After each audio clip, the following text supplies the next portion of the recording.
Labas rytas visiems, esam po briefingo, stovim treniruočių eilėje, turbūt taip. Turim kem 5 minutės A grupę, tai vadinasi, turim šiandien 2 grupės, A ir B. Tai yra kairė lentelės pusė ir dešinė lentelės pusė. Tai kadangi mes esam kairė lentelės pusėje, antra pora, tai mūsų A grupė, tai va iškart po briefingo esame eilėje.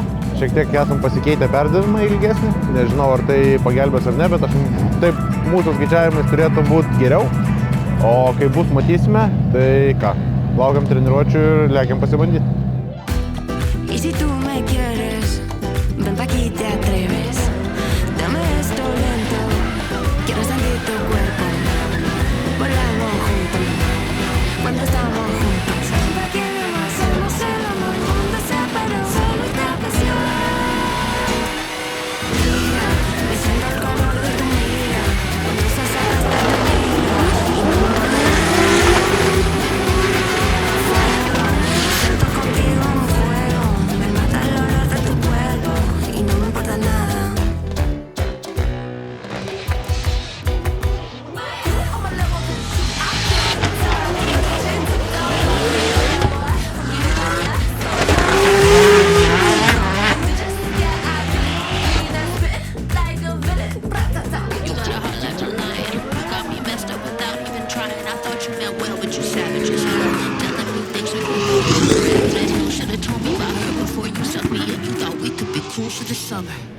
Mira, me siento el calor de tu mira, cuando estás acá estoy tranquila y no me importa nada.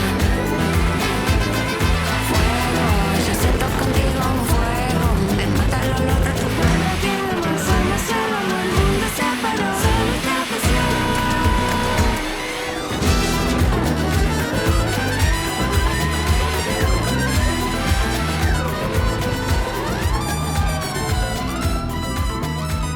Kažkaip tie po kažkiek važiavimo pradeda katint prie ribotuvo, kodėl nežinau, dabar žiūri sprendžia. Vakar per kvalą lyg tai buvo gerai, šiandien ryte vėl gerai, bet toks vaizdas, kad po kokių 4-6 važiavimų tai pasidaro. Tai va, tai 2 užteks.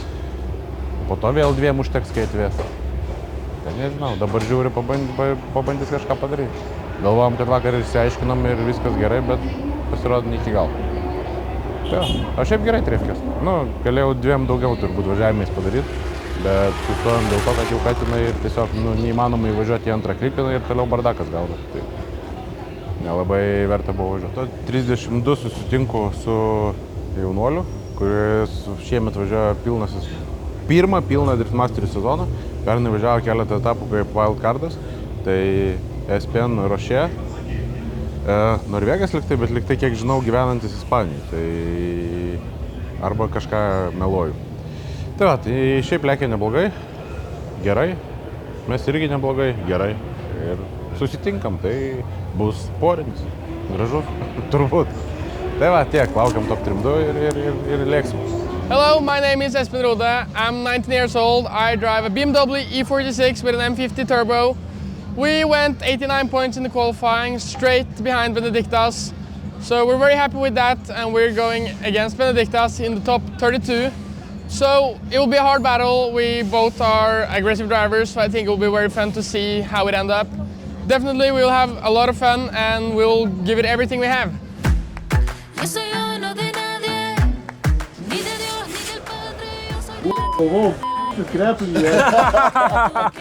Geras būtų. Tai esam spoterių zonoj. Kaip girdit, jeigu girdit daug triukšmo, čia yra didelis ekranas, ten yra mažas. Matom tiesiogiai visą vaizdą. Tai dabar laukiam jau top 32 savo kovos, mūsų yra antra pora. Treniruotėse, sakyčiau, sekėsi vidutiniškai. Pradžiai buvom neatsibūdę, paskui atsibūdom, o paskui biškai pavedė techniką su elektronika. Ja, kaip ir susitvarkėm. Tai labai tikiuosi, kad šita problema neišlys mums čia per porinius važiavimus. Priešininkas Norvegas Rodė, tai agresyviai važiuoja, bus tikrai nelengva. Nors čia žinom, mes esam Driftmasteriuose čia, bet visos kovos yra sunkios, tai reiks dirbti, tai stengsimės padaryti viską, ką galim geriausiai.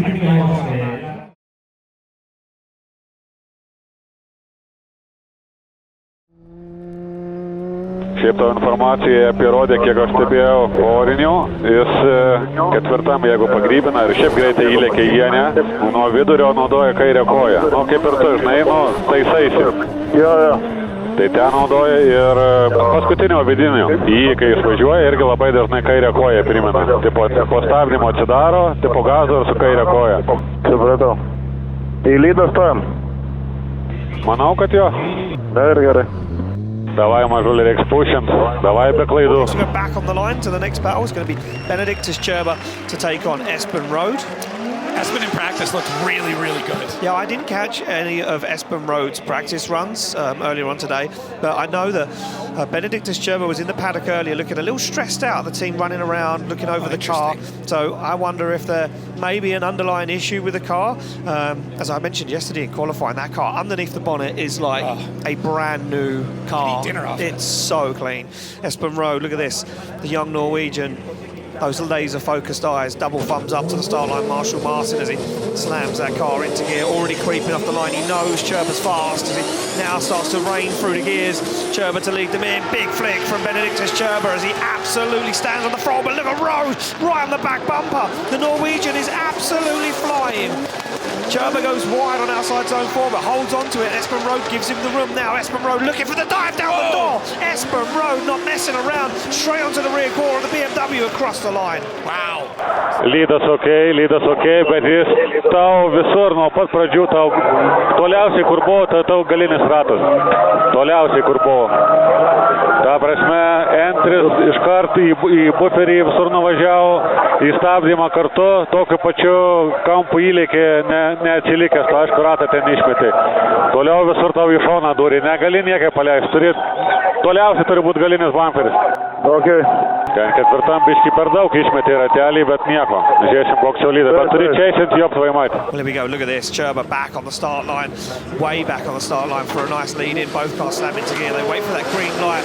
It's going to be Espen Road to lead out Benedictus Cerba, Norway, to take on Lithuania right now as they fire through the gears. We know Cerba's an aggressive driver. What can he do in the chase against Espen Road? Road a little wobble coming into outside zone 3 though. They fire through. Cerba waits, lets him adjust, and now gets on it. Tags him and puts himself into a spin. And Benedictus Cerba. Leido jisai ir nežinau, paslidau toj vietoj, nežinau kodėl.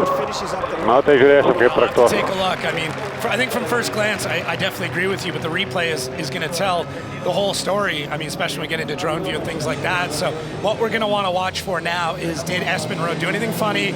Did he come off throttle? Did he decel in the wrong spot? Where was he on track? There's a lot of different things that the judges are going to be looking for in order to deem fault. But off the go, Espen Road is very, very fast. Maybe not a ton of angle coming through that section. As he comes through 4, it looks pretty tidy here. He's got one wheel that's just on the edge of it, but not nearly as deep as what Cerba had on his.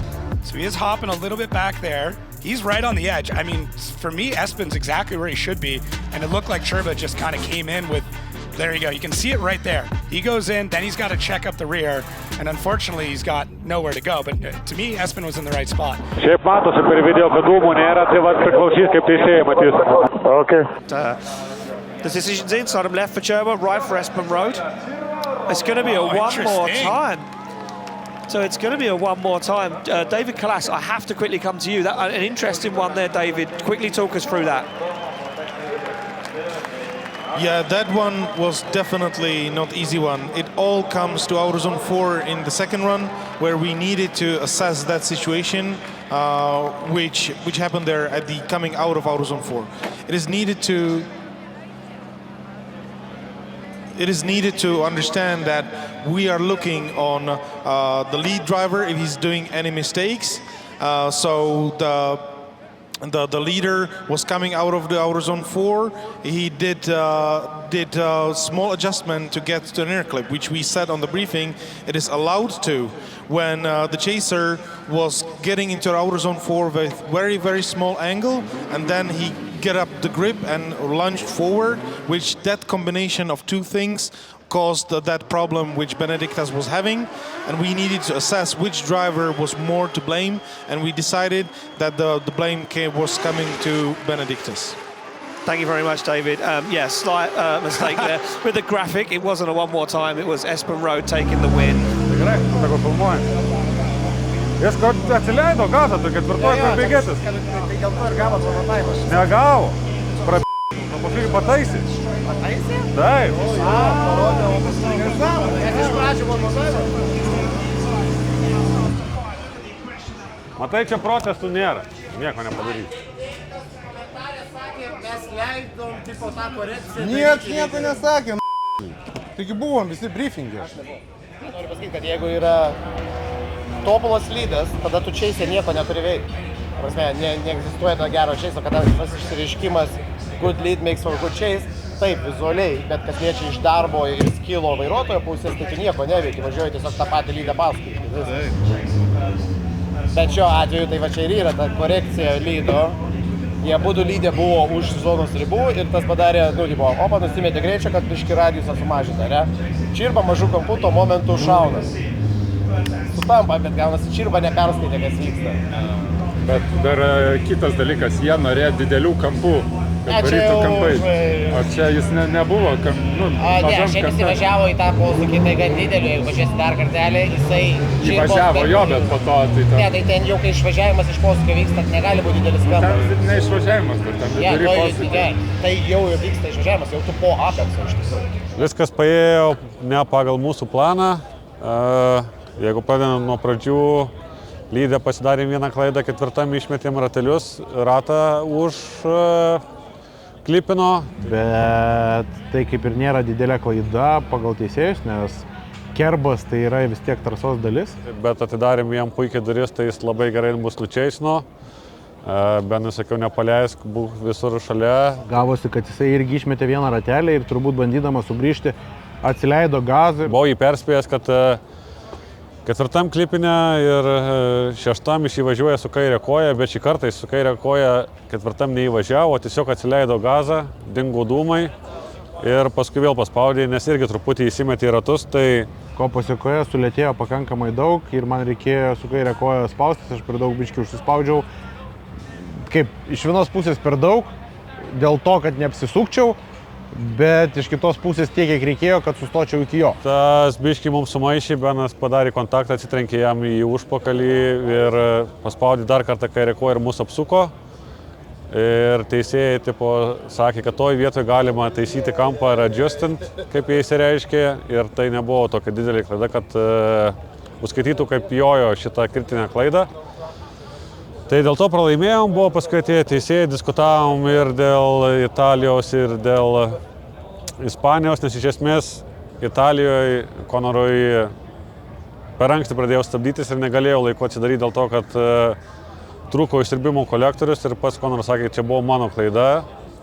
Mes to išvengėm jį atsitrenkdami, bet susigadinom savo chase runą, dabar irgi taip pat. Tai šnekėjom su teisėjas, sakau, tai jeigu tokiu atveju būtumėm stipriau trenkęs ir būtų tiesiog stiprus kontaktas ir būtumėm apsisukę, tada, sako, būtų jūsų laimėjimas, nes jis sustabdė, o dabar gavosi, kad norėjom susitvarkyti, nesugadinti mašinų ir atiduodam jiem pergalę, tai tas labai užnisa. Kalbėjom su kitu teisėju, tai jisai, mes čia jūsų neskatinam daužytis, bet sakau, pažiūrėkite savo teisėjavimą. Tai jisai sakė, aš atsisuksiu tiek į Italiją, tiek šitas varžybas, pasižiūrėsiu būtent tavo važiavimą.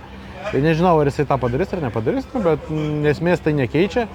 Bet vaizdelis yra toks, kad viskas virsta link būlių kautynių. Sakom, kad kitus įvažiavimus tiesiog nebandysim saugoti, o jeigu toje vietoje kas nors išlydo, daro klaidą ir tiesiog adjustina su paleisdami, koreguojasi paleisdami gazą ar traukdami rankinį, mes tiesiog bandysim nestabdyti.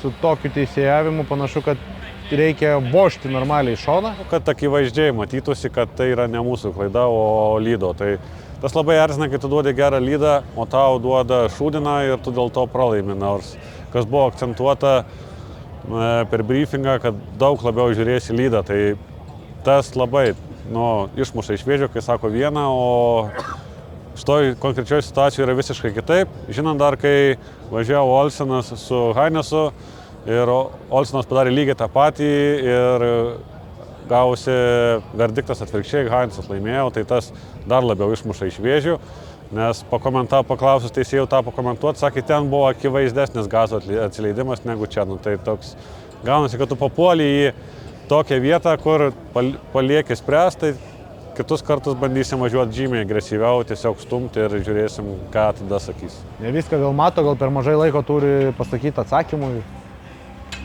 Bet yra kaip yra. Daugiausiai, kad mašina veikia, viskas gražu, gerai. Reiškia, tinkamai darom dalykus į teisingą pusę, tai vadinasi viskas gerai. Iš pradžių buvom nusiminę, dabar praėjus nuslūgus emocijom kaip ir viskas ok. Po biškį kraunamės savo didelius namus atgal, pakuojamės, nes šiandien dar čia pabūsim ir rytoj ryte važiuojam namo. Bus poilsio prieš Airiją. Susitinkam Airijai, ačiū Jums labai už palaikymą, ačiū partneriams ir iki 3 etapo.